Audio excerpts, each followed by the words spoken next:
So patients with COPD are predisposed to developing atrial fibrillation because it's the same mechanism. These patients get a lot of hypoxic vasoconstriction, right, over time just because of the dilation of their alveoli, and because it's been damaged, right, eventually these patients have a lot of pressure inside their pulmonary system, which backs up into the ventricle, backs up into the atrium again, stretches the atrium, and then causes the patients to have a quivering atrium. Second mnemonic is iatrogenic. Iatrogenic is a fancy word for doctors, right? Patients that have heart surgery are also predisposed to developing atrial fibrillation. Let's look at the next one. Rheumatic heart disease. Rheumatic heart disease. Well, rheumatic heart disease can cause stenosis of the mitral valve. So these patients can also develop mitral regurgitation. Mitral regurgitation, right? Rheumatic heart disease usually occurs in patients that has a history of a strep throat that wasn't treated, and eventually they develop mitral stenosis. This mitral stenosis will cause this patient's atrium to be dilated. It stretches the wall of the atrium, right? So when I stretch the wall of the atrium, it affects these atrial muscles and causes them to predispose to developing atrial fibrillation.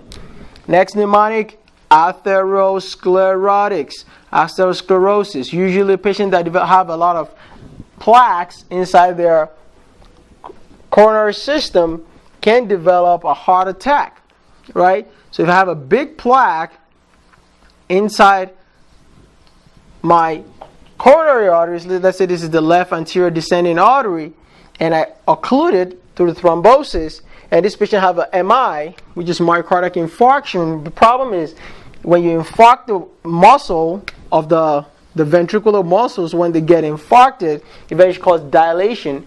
This patient can be predisposed to congestive heart failure. When you have heart failure, your heart is really, really big, right? You've got a lot of fluids and a lot of blood inside the ventricles, causing pressure on the atrium. And when they try to push against this, right, try to push a fat person out of the way, they get stretched out and they develop atrial fibrillation. MI is the same thing that's also known as coronary artery disease, is atherosclerosis. So patients that have atherosclerosis, they have coronary artery disease, which predispose patients to develop myocardial infarction. The next mnemonic is known as thyroid. Thyrotoxicosis, especially patients that have hyperthyroidism. Patients that have hypothyroidism are predisposed to atrial fibrillation. Remember that. That's one of the causes of atrial fibrillation. So you want to, if this is a new onset atrial fibrillation, always check the patient's TSH and free T4, right? Because you want to make sure it's not because of their thyroid problems, all right? Also, the next is known as endocarditis. Endocarditis. When patients have endocarditis, they have infections of the valves of the heart. When you infect the valve of the heart, the bacteria is going to come and take a bite and eat off these valves. Once they eat off the valves, you develop either tricuspid regurgitation or mitral regurgitation. Now, whenever the heart contracts, the blood spills back into the atrium, stretches the wall of the atrium, and eventually predispose patients to develop atrial fibrillation. And last but not the least is sick sinus syndrome. Sick sinus syndrome. So sick sinus syndrome, actually, what happened with sick sinus syndrome is it's actually a syndrome that affects the pathology of the SA node. So for example, when patients actually have sick sinus syndrome, this is what they develop. You look at their EKG and it looks like this. So they fire, you got a P wave, a QRS, right? And you got a T wave. And there's a moment of silence. Let's have a moment of silence. A moment of silence, right? And then you got a P wave, QRS complex. Then the T wave, P wave, QRS complex. See that? See this lag in between? That's known as a sick sinus syndrome. There's supposed to be a PQRS complex in here, and sometimes if patients have a lot of atherosclerotic disease that decrease perfusion to the right coronary arteries, this patient can infarct the SA node, and sometimes the SA node might just kind of doze off a little bit, and then wakes up, oh, I'm sorry, I'm supposed to be firing, and then it continues to fire. So it's like a dozing off SA node. that can predispose you to develop atrial fibrillation. So the way I remember, I'm like, so somebody said, the SA node is sleeping. Maybe I could start doing his job for him. Well, don't do that. It predisposes patients to atrial fibrillation, because if you decide to take up his job because you think he's sleeping occasionally, because somebody has sick sinus syndrome, well, the bad news is you're going to predispose the heart to atrial fibrillation. Atrial fibrillation. So now, let's talk about what we got to look for when patients have atrial fibrillation on EKGs. How do we recognize this pathology on an electrocardiogram?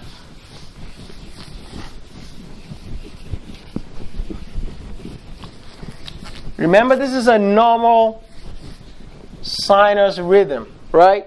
P wave, QRS complex, and a T wave. When patients have atrial fibrillation, there are some important things you need to keep in mind. You want to check the rate at which the heart is firing, the heart rate. You want to see, is it a regular or irregular? You want to see how regular the QRS complexes are. You want to check for the P wave. And also, you want to check the P to QRS ratio. You also want to check the PR interval. And last but not the least, you want to know what the QRS width is. These parameters are the things you got to keep in mind when you look at an EKG that has atrial fibrillation. Now I'm going to go ahead and draw what atrial fibrillation looks like when you look at the EKG.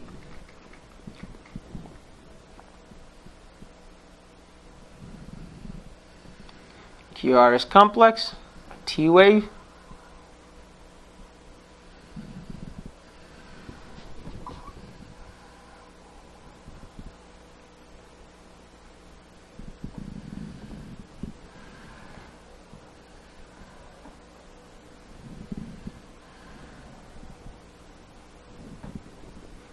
There we go. Now, I'm going to compare the top to the bottom here so you can see what I'm talking about before we proceed. Okay?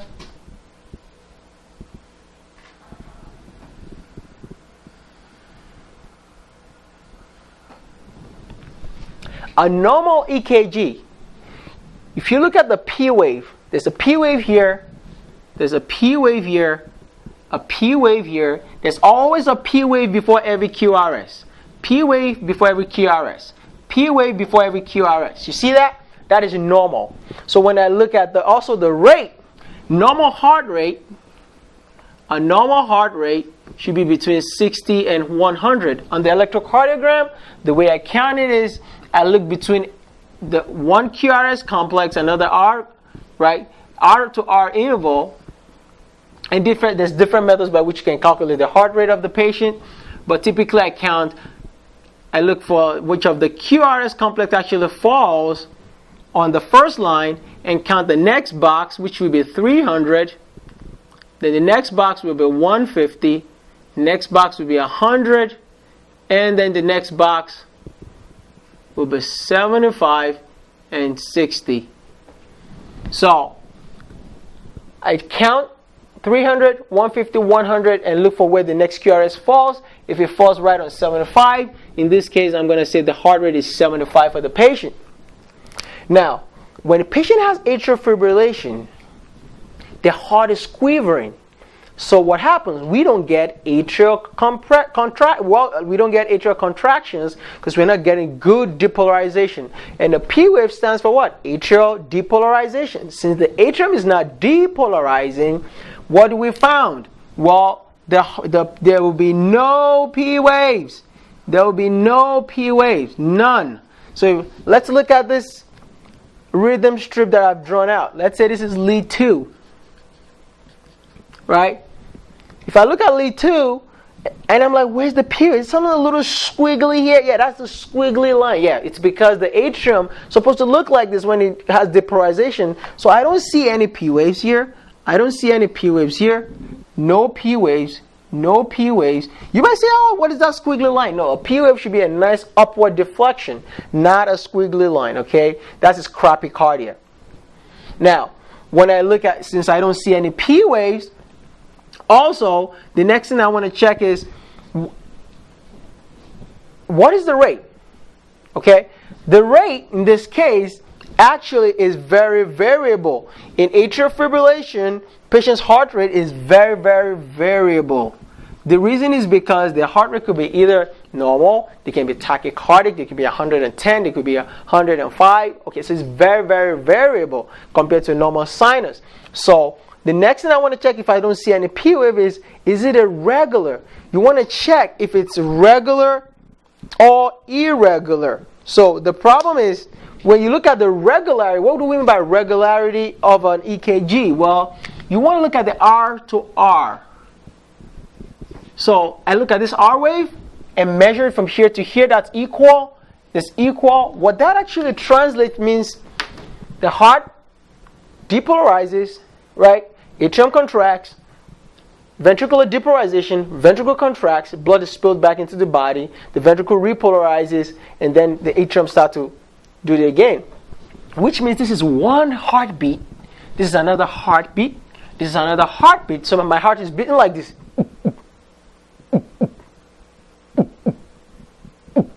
See that? It's regular. It's not beating like some funny beat I'm going to make in the next beat, but it's regular, right? You can hear that. So when I look at my R to R, every beat is nice and synchronized, right? Beat 1, beat 2, beat 1, beat 2, right?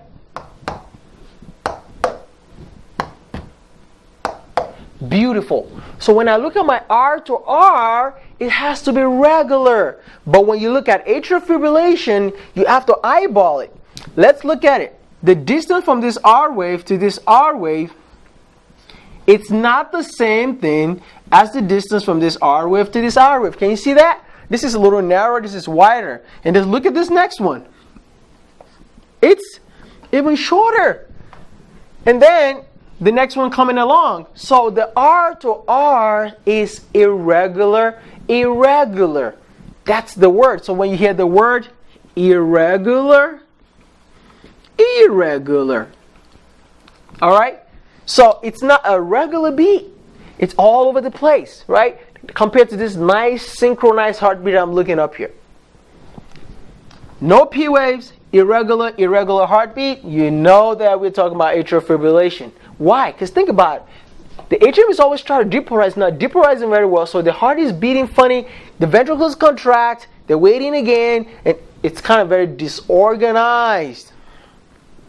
Now, the next thing is you want to do P to QRS complex. Well, the problem is there's supposed to be a P after every QRS. P after every QRS, right? P before every QRS. I apologize. P before every QRS, P before every QRS, P before every QRS, and the T wave. See that? But in this case, if I look at the P to QRS ratio, since there's no P wave, there's none, right? There's no P wave. I can't check the P to QRS ratio when you have atrial fibrillation. What about the PR interval? Well, the PR interval starts from here to here. This is the PR interval. The PR interval is the time it takes for the SA nodes to fire down to the AV node, right? Right there, that's the PR interval. Unfortunately, if I try to look for that, what is the normal PR interval? Normal PR interval is less than 200 milliseconds, all right, or 0.02 seconds. When you look at a rhythm strip with atrial fibrillation, you're not going to be able to determine the PR interval because, number one, there is no P wave. So if there's no P wave, I can't determine the PR interval. So there is none. None. Now, the next thing you want to look for is the QRS width. How wide are these QRS complexes? A QRS complex is usually less than what? 120 milliseconds. 120 milliseconds, which is 3 boxes on the EKG. Box 1, box 2, box 3. 3 boxes. 1, 2, 3. When you look at the QRS width in atrial fibrillation, it's also going to be less than 120 milliseconds. So it's going to be normal. But why is it normal? It's because it doesn't affect the ventricles. The ventricles are depolarizing and repolarizing. The only problem is upstairs. Think of a two-story building. If people are making noise upstairs and the sound is all restricted to because they're having a problem, if you're not hearing the sound downstairs, it doesn't bother you, right? Exactly. So the ventricles are not bothered. They depolarize, right? They get the message. But the only problem is there's the atrium is where the problem is. That's where the problem is, okay? So, now that you've been able to recognize what causes atrial fibrillation, why people get atrial fibrillation, what the pathophysiology is, and how to recognize it when you see patients developing atrial fibrillation. Remember, this is a very, very, very common disease that we see in the heart. It's one of the most common arrhythmias that you're going to run into. All right? So, just to kind of wrap it up, the way we manage this management of atrial fibrillation starts with A, B, C, D. A, B, C, D. Very simple. A, B, C, D. So, we can either give the patient an anticoagulant, right? Anticoagulation. And what we give for anticoagulation is either a warfarin or known as Coumadin.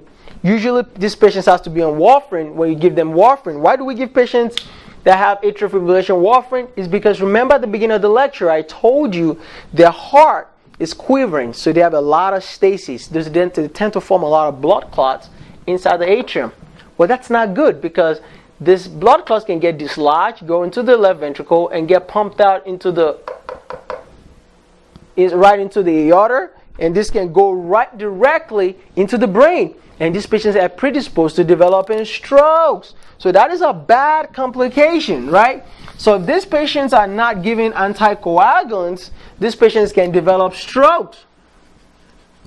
Complications. Well, blood clots can go somewhere else.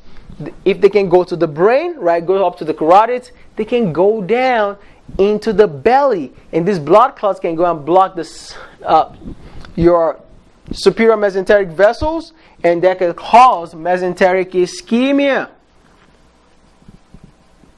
Right? Mesenteric ischemia is basically a heart attack of the belly. You can develop strokes because blood clots can go to the brain, and this can go to the legs to form claudications. So the decreased perfusion to the lower extremity. So that's a serious complications because if these are not untreated, this patient is predisposed to strokes, also myocardial infarctions. Now